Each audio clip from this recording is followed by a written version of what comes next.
Ladies and gentlemen, Paul Leslie presents. And now your host, Paul Leslie. It is my pleasure to welcome our special guest, John Tesh. Thank you so much for joining us. My pleasure, thanks. You have this new album out, John Tesh, Big Band. Who is John Tesh? Oh, my dad seemed very confused by that too. He was always like, "Wow, you seem to be into everything. What's up with you?" I don't think he said, "What's up with you?" But he was like, "Well, this is a kid with horrible ADD." I grew up as a musician on Long Island and played jazz trumpet and a little dance band, and wanted to be in a rock band my whole life, and was for most of my life, rock and jazz, and then sort of got sidetracked in the television world. But I really enjoy very much being on stage, playing with a band, and so we do that. I mean, we reach about 200,000 people a year with our live show, and love turning those shows into PBS specials. So I'm not sure if that tells you who I am, but I think I'm sort of I love communicating. That's why we have our radio show, and it's why we play so many concerts. A lot of the songs on this Big Band album, like Beyond the Sea, these are standards, classics from the American Songbook. What is it like to record songs that have been sung by so many singers throughout the years? We took each one of these songs out, one at a time. When we were on tour for about 2 years ago, we started playing these songs, and we would just, we'd mix this music in with our normal concert, and just to, test things out to see what songs people would like. And we'd have them vote on our Facebook page, and so the songs that are on the Big Band record are the ones that the audience voted for. We also did something that I learned from Sting back in the day when I covered him for Entertainment Tonight, where he used to hide a video camera on stage, and he would point it at the audience during his show, and then at the end of the show, they would, on the tour bus, they would watch this video of just the audience. You'd hear his concert, but you'd watch the audience. And so I do that, and you can tell what people are reacting to. We've a couple times we found that maybe we need to extend a song, move songs around in the set and things like that. So we really did study this to figure out what are people's favorite songs, combine that with what my favorite songs are. And then also, there's so many arrangements out there. We didn't want to copy anybody's arrangement. So I hired this great team of arrangers who were able to, find the right keys for me to sing in, and also open up the songs in the middle. I mean, a song like "Better Be Tonight" on this album is a classic example of that, where you're able to, you've got the song, but you're also able to ad-lib in the middle of it and have some fun. Could it be possible to pick a song from the album that you're the most proud of? Yeah, I would probably say it's "Better Be Tonight." That song, which was originally on the Pink Panther movie, that song was probably the most difficult to play, to record. But when you play it on stage, it's the one that everybody reacts to the most, because it's just so much fun, and there's all kinds of things happening with the horn players. There's all kinds of choreography going on. It's just it's what you would certainly call a burnin' jazz tune. There's a lot of songs from the American Songbook on this album, but you also do Billy Joel's "Goodnight My Angel," Lullaby. What inspired you to do the Billy Joel song? I've always loved that song, and I'm a huge Billy Joel fan. Billy Joel and I were in rival bands when I was on Long Island. He was in a band called the Hassles, and I was in a band called the Best of Both Worlds, and so it was always a competition to see who would get to play at the school dances. It wasn't much of a competition. If he was booked, then we got the job. But so I've always been a big fan of his songwriting. And when my daughter, who's now 17, when she was just a baby, that's the song we used to use to put her to sleep. So it held a special place for me. Our special guest is John Tesh. You're also a songwriter. Who are your biggest songwriting influences? Well, I mean, I think it's sort of strange. I mean, first of all, I studied so much classical music as a kid that if I'm trying to write something new, I will listen to classical music all day, because those melodies are always. It's also a great way to come up with ideas for film scores. But those pieces, whether it's a Rachmaninoff piece or a Stravinsky piece or even Beethoven, they'll always clean you out a little bit and give you inspiration to write something. But I mean, during my songwriting years, it was really the progressive rock bands like Yes and Emerson, Lake and Palmer, and especially Jethro Tull.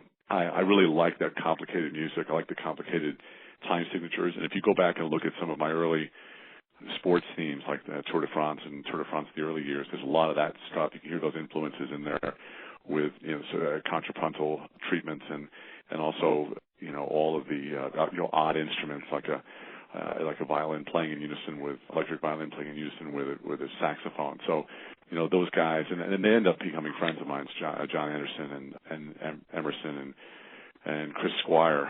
After doing so many interviews with those guys, I was really able to sort of deconstruct what they were doing back in the day. And the number one thing for those guys is that they're just monster musicians, and that always informed their songwriting. One of the tracks on the John Tesh Big Band album is the song Barcelona. How did that composition come about? This is really the way I function best, and this is what I did with the big band record too.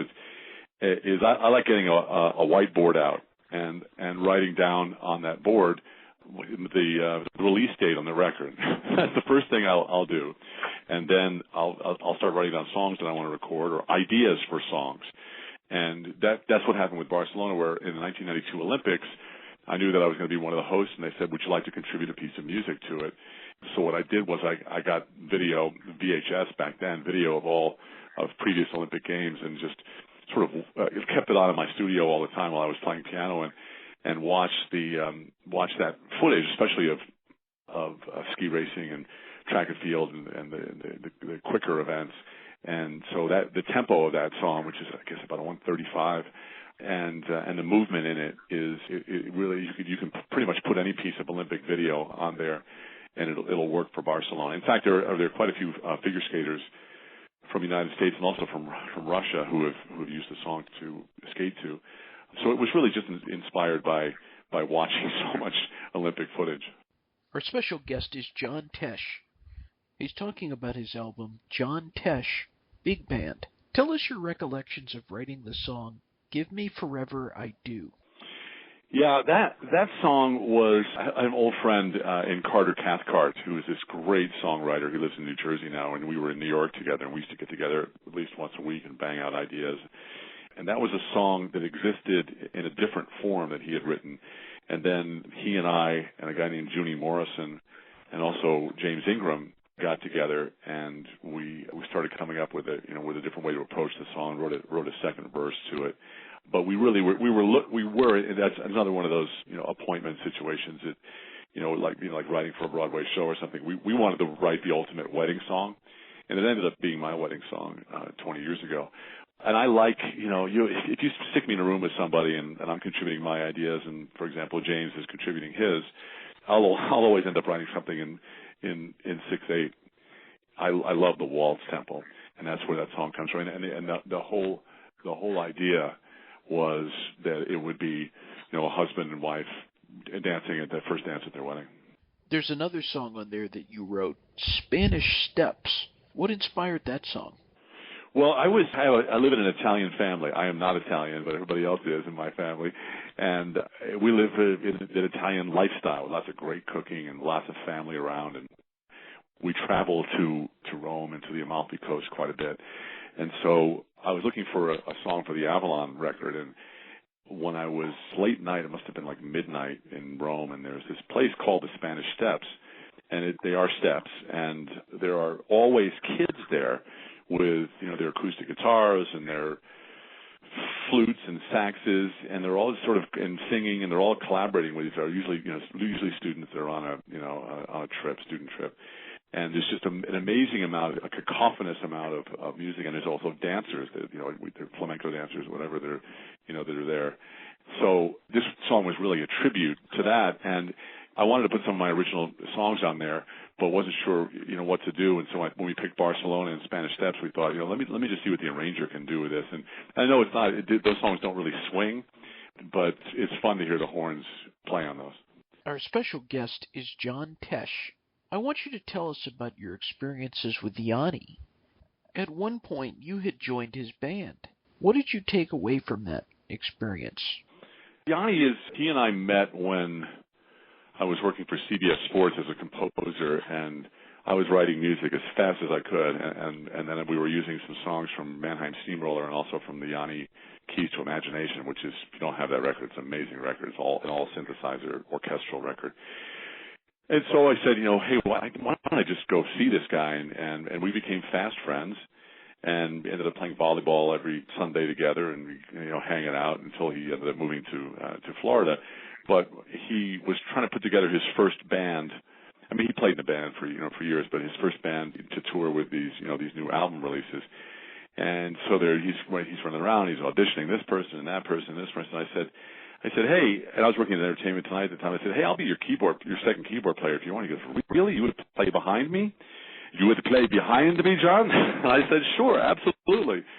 And I said, can we play one of my songs? And he said, sure. So it was fun. We went out it was only like 6 or 7 shows.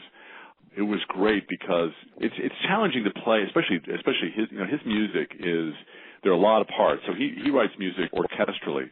So if you're the second keyboard in that band, you're playing oboe, and this was before all of his orchestral days. But you're playing oboe, you're playing cello, and you're playing maybe tuba, and then you're maybe playing some percussion. So you've got like 6 or 7 synthesizers that are all wired together. And his band doesn't read music, and I do. So the only way for me to get through it was to chart it all out, because I could not memorize all that stuff. It was crazy to try and do it so quickly. I learned a lot about orchestration from him. And he's a great performer. He's very, very dramatic, and so it's fun to see the audience and enjoy that. Speaking of Yanni, what musicians have you recorded with or performed with that you were the most excited about? A couple of guys. I mean, Chad Wackerman is a drummer who probably, outside of the jazz world and pop world, he probably toils away in anonymity, but he used to be Frank Zappa's drummer, and he toured with us for a couple of years, and he's a pretty amazing drummer. Our drummer now is a guy named Nate Wood, who even blows him away. So we're connected to some of the best musicians in the world, and they're so nice to come out and play with me. Probably the best pure performer entertainer that I've ever worked with would be James Ingram. He's won all kinds of Grammys. He sang on Quincy Jones's album called The Dude. And he's the Just Once, and he's the voice on Give Me Forever. And going to the studio with him, normally what you do with a vocalist is you'll sing a song like maybe 20 times over a 2-day period, and then you just pick the parts, the part of this verse and the part of that verse, and you join it all together.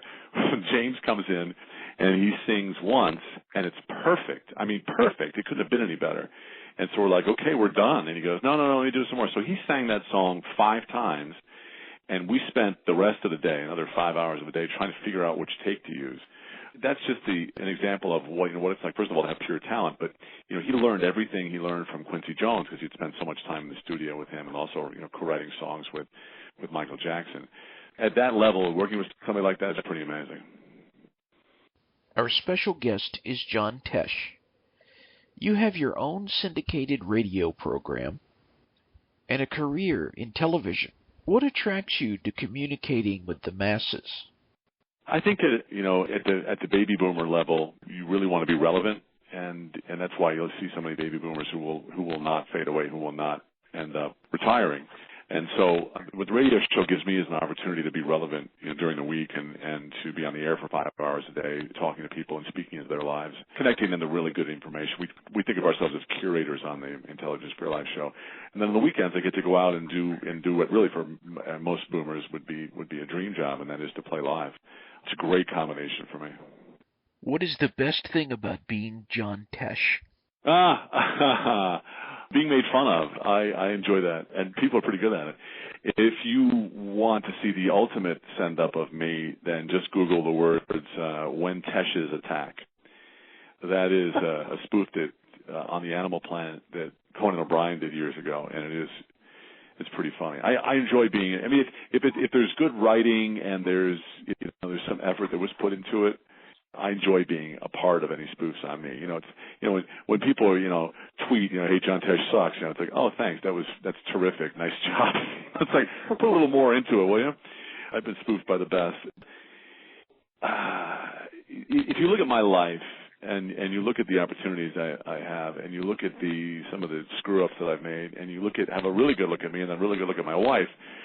That's when you would learn to realize that there's a God, because I've been given so many opportunities, and I am of average intelligence, I am of average talent, but I think that is the true blessing. You know, when kids get blessed with too much talent, too much popularity, too much beauty, and too much money, they end up turning out like crap. And there's a reason for that, is that we just don't fight for our lives. And for most of my life, I've felt like Sisyphus, you know, pushing the rock up the hill. I mean, there have been some great plateaus up that hill, but I think that when you're encouraged to do hard work, then great things end up happening for you. Do you have any parting words for anyone listening out there? I mean, there's got to be somebody out there who is thinking, oh my gosh, I wish I'd learned how to play the piano, or how do I get a record deal, or the best way to figure that out is to find somebody who you truly admire. In fact, find 3 or 4 somebodies who you truly admire. Figure out what they did, write it out in a journal, set your goals, and see how they work with that person's, and then go about the hard work and go about the risks that it takes to make that happen. And it'll never happen exactly the way you want it to happen, but you will absolutely have a measure of success. Maybe you're not a concert pianist, but maybe you end up in a music therapy course and you're saving people's lives by encouraging them in a senior home or something, or maybe you end up going to Africa to teach trumpet lessons or something. I mean, it could be anything, but I will recommend a book to everybody, and that book is called Focus. It's by Al Reese, and it shows how people through the years have focused their lives and become wildly successful, and it shows how companies that were unfocused ended up destroying their business. Hard work, risk, prayer, focus, and the number one thing is just hard work. John Tesh, it has been a real pleasure. Thank you so much. My pleasure, and it's great therapy for me.